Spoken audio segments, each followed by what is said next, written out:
Okay, we should be good now, right? Maybe I'll put this a little bit further away.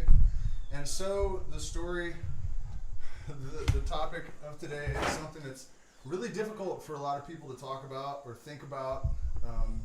Toxic moms. We hear a tremendous amount in our society right now about toxic masculinity. And toxic masculinity is absolutely a problem. It's a real thing. It's a problematic thing. It does a tremendous amount of damage. But really, what's going on, man? Did the audio get any better when I turn this down a little bit? I sound very far away. How about now? Is that better? Yeah, so toxic masculinity, we hear an awful lot about that, but we don't hear a lot about toxic femininity. In fact, when I was doing my hashtags, it tells you how many videos there are about whatever hashtag you're putting in, and there was like nothing for toxic moms, 0 videos about toxic moms. And really what catalyzed my decision to do this, because it doesn't really make you popular with people to criticize your own mother, other people's mothers in general. There's a tremendous reverence for mothers, and as there should be. But it's sort of this sort of cultural taboo on like speaking badly about your mom or having negative feelings towards your mom really discourages people from confronting these things, even for themselves and in themselves. And so, you know, I facilitate plant medicine, and so I hear people's deepest, darkest, most painful hurts and traumas. And, you know, one of the things that I've noticed that's extremely consistent is that women tend to have sexual abuse from stepfathers and abuse in general from fathers, and men tend to be damaged by their mother. I'm sure Freud would have a field day with all that, but it does seem to be a very consistent reality. Another thing that I've noticed from doing this is that somehow the universe seems to arrange so that every group has a common denominator. The first time I noticed this, I had a group of 5 people doing a San Pedro ceremony, and every single person was a sexual abuse survivor, including the only male that was there.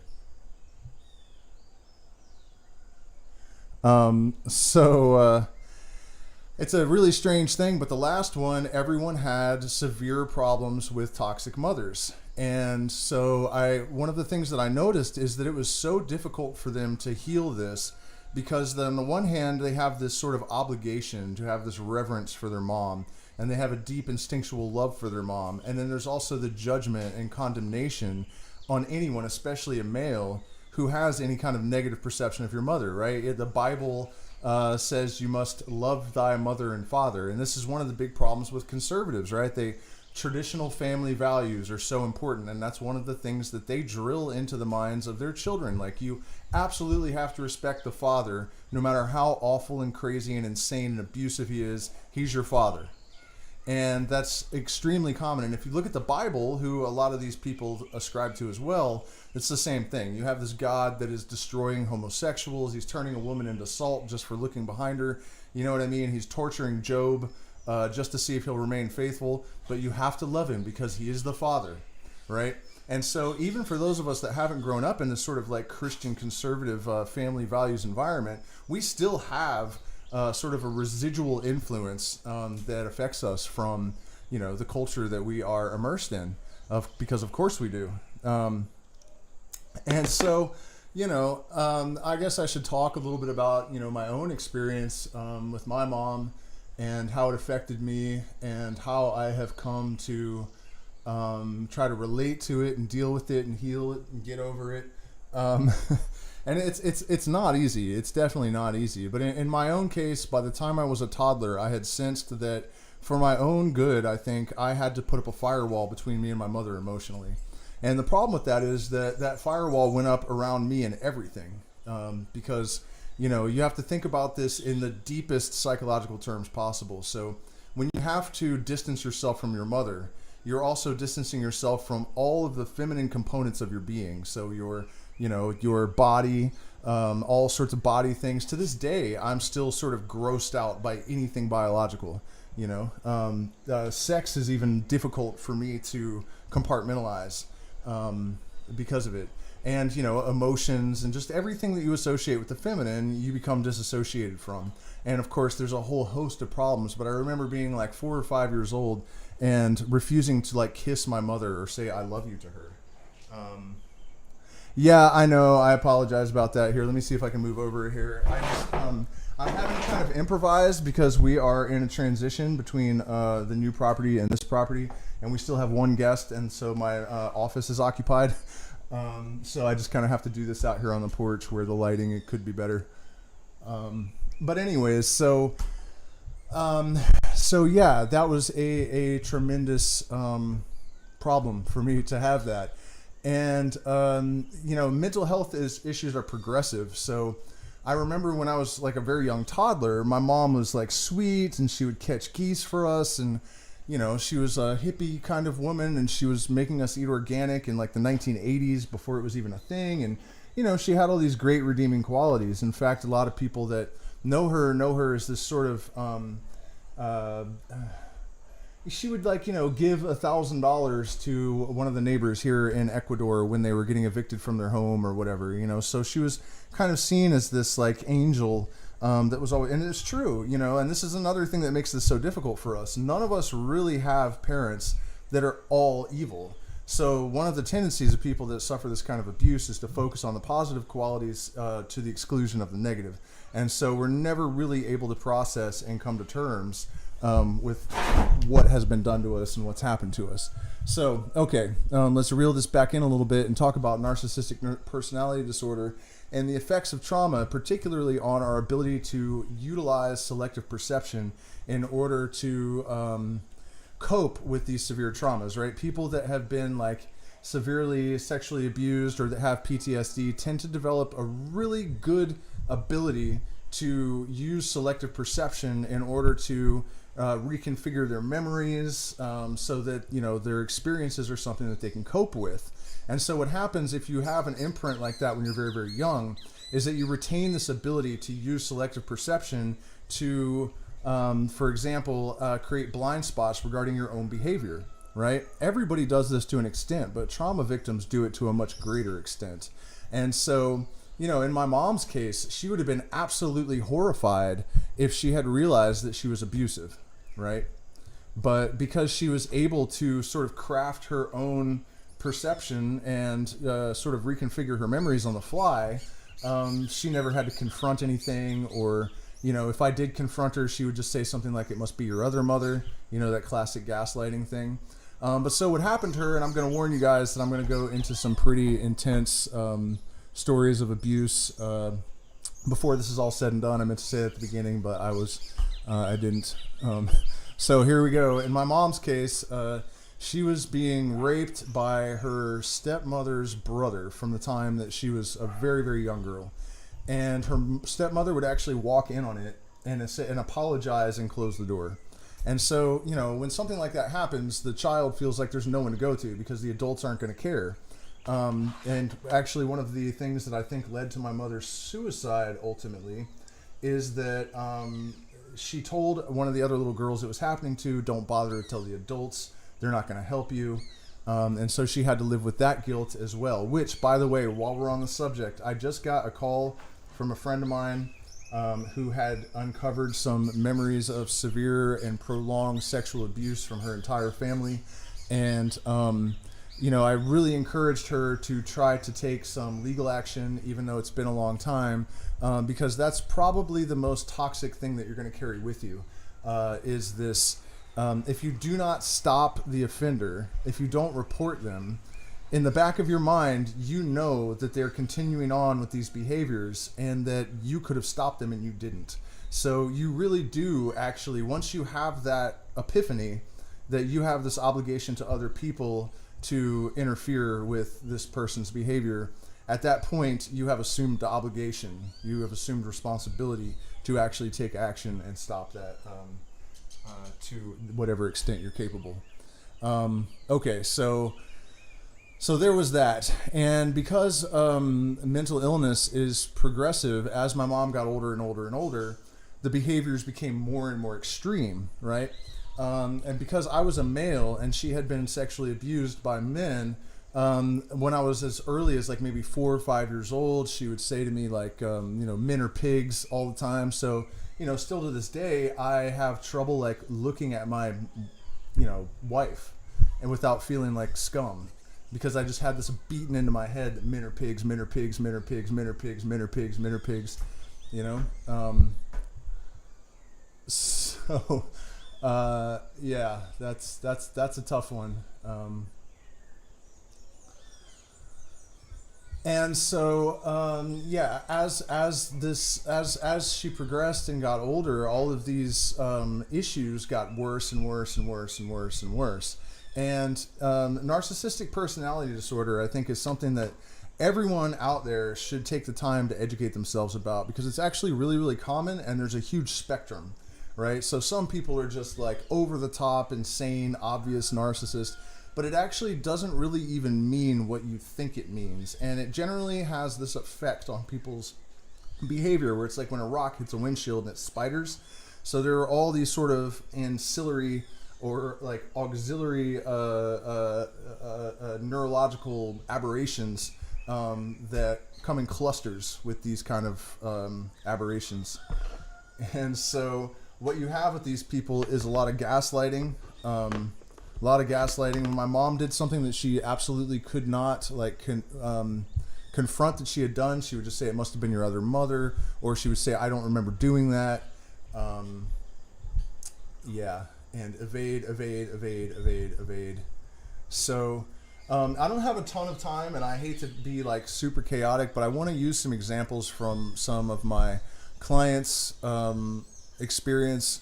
And give you guys kind of a heads up in terms of like some of the things that, I have a half brother, and he actually refused to talk to my mother for the last probably 10 years of her life. I only saw her a few times in the last 10 years of her life, and unfortunately it all came to a head one day after an ayahuasca ceremony. After I'd come to visit her for the first time in 8 years or something, I came to Ecuador, and I went to drink ayahuasca, and the shaman actually anticipated this, and he said, when you get back to the farm, don't stop and talk to your mom. Everything you need to say to your mom, just go to the yurt where you're staying, light some incense, and say it all to the smoke. Never made it to the yurt. My mom intercepted me. She was on acid somehow with my stepfather, and she just went into every toxic modality that she could summon, and I just completely called her on everything. And the more she would deny it and say, I don't remember that, and sort of use this gaslighting. And also another thing that they'll do is try to actually evoke a reaction from you so that they can be victimized. That was one of my mom's biggest, she just had to be a victim. Like, she was just so determined to be a victim. And her suicide, ultimately, I feel like she provoked this argument with me just to be able to put the guilt on me and make sure that I had to carry it for the rest of my life. I mean, I started hearing from this woman that she was going to commit suicide. She would spell it SUICIDE, right? Like, I want to commit SUICIDE. Like it would lessen the impact if she didn't actually say the word or something. So she was like threatening to kill herself because I existed from the time I was like 4 years old. And then I have this huge fight with her, and she immediately commits suicide afterwards. So, you know what I mean?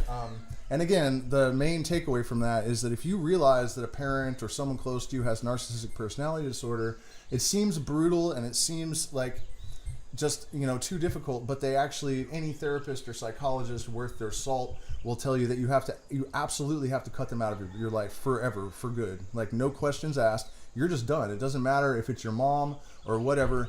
And I realized after my mom set me up to carry this guilt that I didn't deserve, that my brother was actually correct to have cut her out of his life all those years, because if I hadn't come here and give her an opportunity to do that, I wouldn't be carrying that with me now. So, it's really, really important to protect yourself.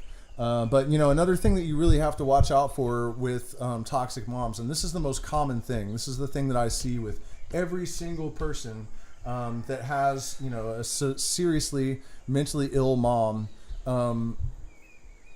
is that they create codependence with the child. And so when it comes time for the person to become empowered enough to to resist, to free themselves from the trauma and the control and the manipulation and the dependence. They're afraid to, because they feel like, but then mom will stop supporting me. It's like they'll actually create the damage in you so that you are dependent on them. And you have to remember, I'm not saying they're doing this deliberately. Most of this is subconscious, right? And it's incredible how psychologically adept our subconscious is, because when you actually learn to analyze these things and you see what's really going on, it's almost like it's a sadistic psychopath. But what it really is just a neural net of complexes that have engaged to exert a very carefully crafted, very powerful influence over the child. And it's because the mother doesn't actually understand love in a lot of cases. They may have some sort of sense of obligation. They may be trying to conform to a cultural narrative about what they think a parent is supposed to be, but they don't actually understand what love is, which was absolutely the case with my own mom. In fact, one of my exes figured it out before I did, and she said, "Your mother didn't love you." And at the time, I was like, "Wow, that's a really crazy thing to say. Of course she does." But now, all these years later, I actually totally understand that she was correct. That do I think that ayahuasca or magic mushrooms can help a narcissist? Yes, to an extent. And I almost don't even want to talk about this, because the potential to get yourself into trouble trying to reprogram a narcissist, this. But yes, I think that it's basically impossible to be raised by a parent with a specific mental health issue and not to reflect that yourself. Like, you're going to absorb some of it. So for much of my life, I was somewhere on the narcissist spectrum for sure. It's never, rarely ever is it absolute. When that happens, you're going to find yourself with a politician or a CEO or a serial killer or something of that ilk on your hands. But I guess it depends on the nature of the trauma, and it depends upon the extent of it. And it also depends upon the capacity of the individual narcissist to self-reflect. One of the most incredible things about people that have narcissistic personality disorder is that they can be so completely unaware. They're unable to look at themselves really at all. It's quite an extraordinary thing. But so I want to stay kind of on this topic of how these toxic moms will create this sort of sense of dependency so that people are locked in. They feel like they can't escape it. And one of my recent clients, it was so bad that his mom was literally convincing him that he had mental health problems and physical problems. I mean, this guy was terrified of everything. He was convinced that every organ in his body was about to fail. That ayahuasca was going to kill him, that he had, all of these conditions, and that he was so weak and frail. And, and I immediately figured it out. I was like, let's lay down on this couch and let's talk about your mother, So, and of course it turned out that, right before he had left, they had gotten an argument, and she had said like, well, you're autistic. And he's like, wait, what? All of a sudden I'm autistic?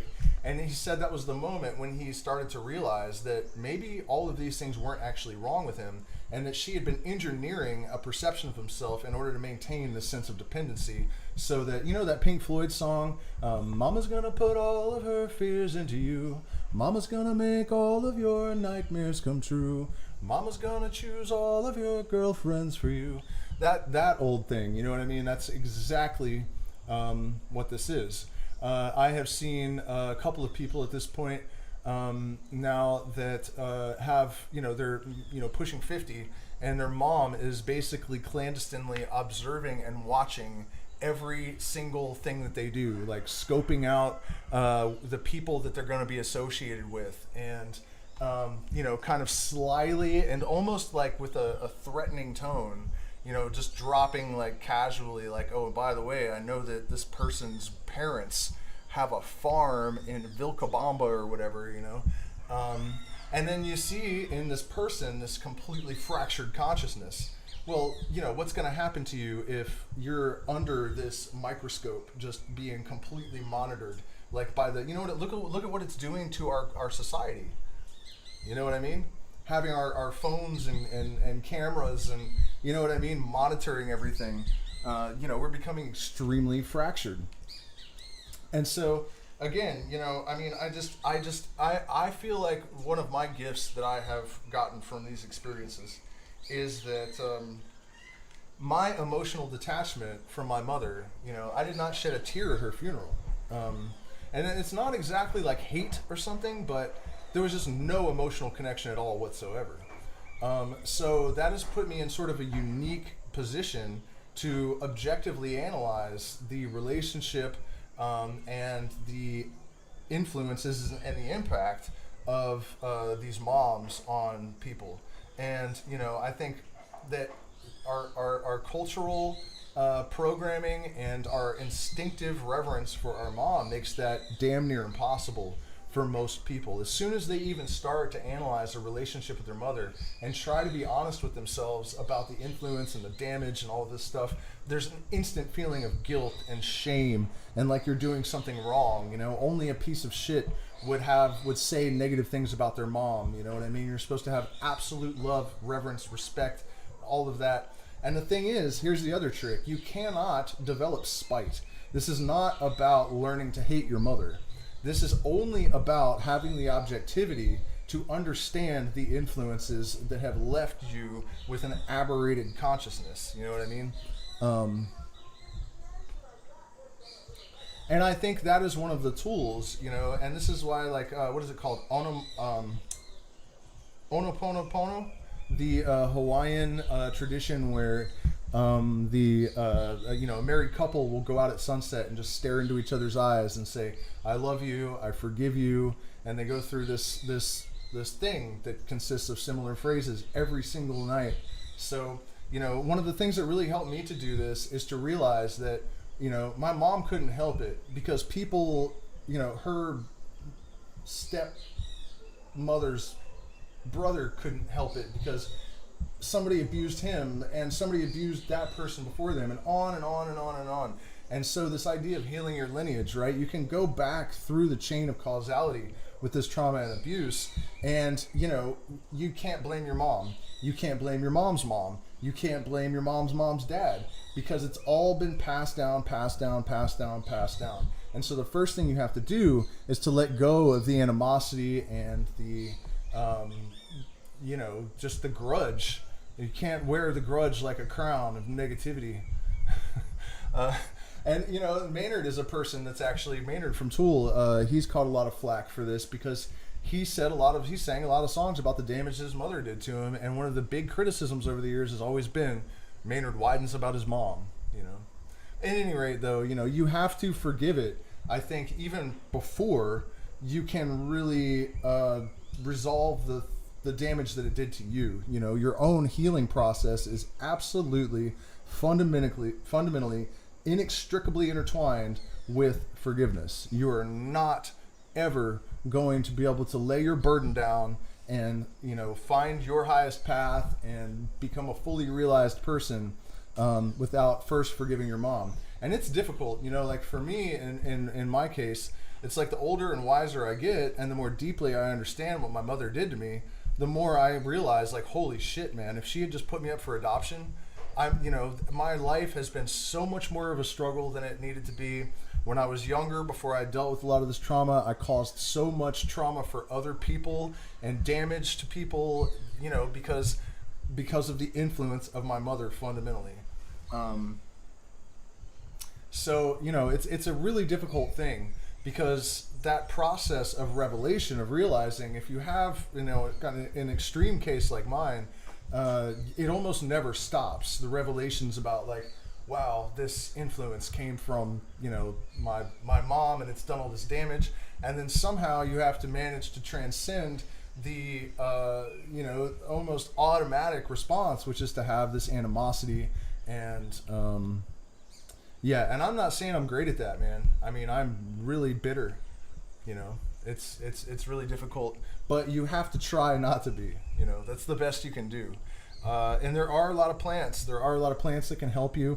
You know, if you're a person in the United States where maybe you don't have access to a good shaman, or laws are, you know, a problem for you, there are plants that are not psychoactive that can really help with a lot of this. And one of the main ones that I'm always promoting is Bobinsana. I've made a few videos about it, but Bobinsana can be made into a tea. It does have hormalas, which are similar to the compounds in the Banisteriopsis caapi or the ayahuasca vine, but they're not psychoactive. It might give you a little bit of energy, but it really does a tremendous job of sort of alleviating the emotional blocks. Hrape is also something that I think is extremely good for sort of clearing all this stuff out. But yeah, you guys, you have to be able to be honest with yourself, and you have to be able to, you know, analyze your mother without feeling guilty about it, without having shame regarding the fact that, you know, you're not supposed to do that in our society.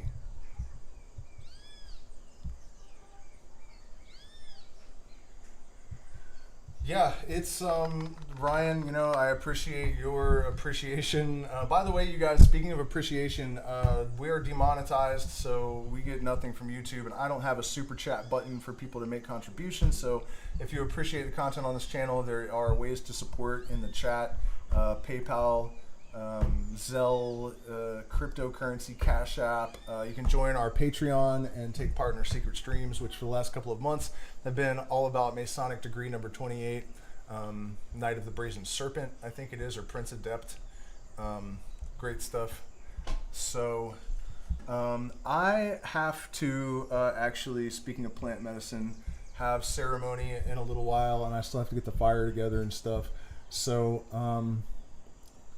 I mean, I don't know that there's really so much more that I can say about that, except, you know, the main things that I wanted to get across, and hope that anyone that, you know, struggles with this, that might be able to hear it. You know, it's a tightrope walk. It's a balancing act. It's a very difficult. It's a very difficult struggle to be objective about your parents and the influence and the damage that they've had. So, you know, in my opinion, what you have to do first is, you know, shadow work and really work on your ability to forgive and be objective and remove yourself from the situation and kind of observe it as if you're from the outside while you're going through the analytical process. Because one of the things I've observed with people that have come here for plant medicine with me is that part of their resistance is always the fact that they're afraid that if they're really able to see the thing for what it is, that they're going to have too much animosity for their mother. And they're, you know, I've had 2 people express, I'm afraid that if I do what you're telling me to do, I'm never going to be able to speak to her again. I'm going to have to cut her out of my life forever. And in some cases, you know, honestly, you know, I mean, I feel like I'm almost obligated to say it pains me to say this, although honestly, to a degree, it doesn't actually. But the best thing that I could have possibly done for myself was to get my mother out of my life as early as I possibly could. And the thing is, if it is that extreme, that's what you have to do. You know, come hell or high water, if you want to heal, if you want to move beyond it, that's what you have to do. If it's less extreme, you know, you have to have a support network. You know, connect with me if you need to. You know, I'm happy to do whatever I can to help. But, you know, you do have to find a conduit and be sure that you're going to be able to channel that animosity somewhere productive, so that you don't detonate, which is what happened with me, because I happened to have gone off into the jungle and like realized all of this stuff and come home exhausted and confronted with the person that did all the damage in her most toxic mode. You know what I mean? I totally sympathize with those of you that are afraid to open this particular box of worms for fear of the damage it can do. But trust me, if you neglect it, if you refuse to do it, any decision made out of fear is wrong. Any decision made out of love is correct. So, you know, love yourself and love your mother. But you have to deal with this stuff. You know, you have to deal with it. It starts with forgiveness, And then next is analysis, and then is integration, right? That's the three-pronged pitchfork to shovel this shit, out into the garden where it can become fertilizer, to sustain new life, which is really what you're doing here. This, healing your lineage may have become like a pop culture spiritual cliche, but it is absolutely true that, in my life, for example, I'm a parent. My son Nagwal just turned 3 years old. And one of the things that I'm the most grateful about is that even though my partner had incredibly toxic parents, and just as I was saying, I'm a guy, and it mostly came from my mom. In her case, it mostly came from her dad. I don't know how it is that that's how it works, but it is. But even though she had all these influences, none of it, it has stopped with her, and I'm sure, I don't want to put words in her mouth, but I'm sure that has a lot to do with plant medicine. But that damage that was passed on from generation to generation to generation to generation has stopped with my partner and will not be passed on to my son. And the same is true for me, I hope. But it absolutely can be done, and it must be done. And so when you realize that you have had this unfair burden, that you have had this trauma and damage dumped on you by your ancestors, you can look at it as a privilege and obligation, but also a privilege to have the opportunity to snuff that current and turn it around, alchemize, transmute the lead into gold, and bring forth the light and shine it where none of your ancestors were willing or able. And so, once you accomplish this, get down on your knees and allow yourself to be flooded with gratitude for your own courage and strength. All right, guys, this was a really cathartic stream to do. I hope it helped anyone out there that needs help with this. It's a very difficult subject. It's one of the hardest things that we can do, I think. And I almost can't stop talking about it because there's just so much to say.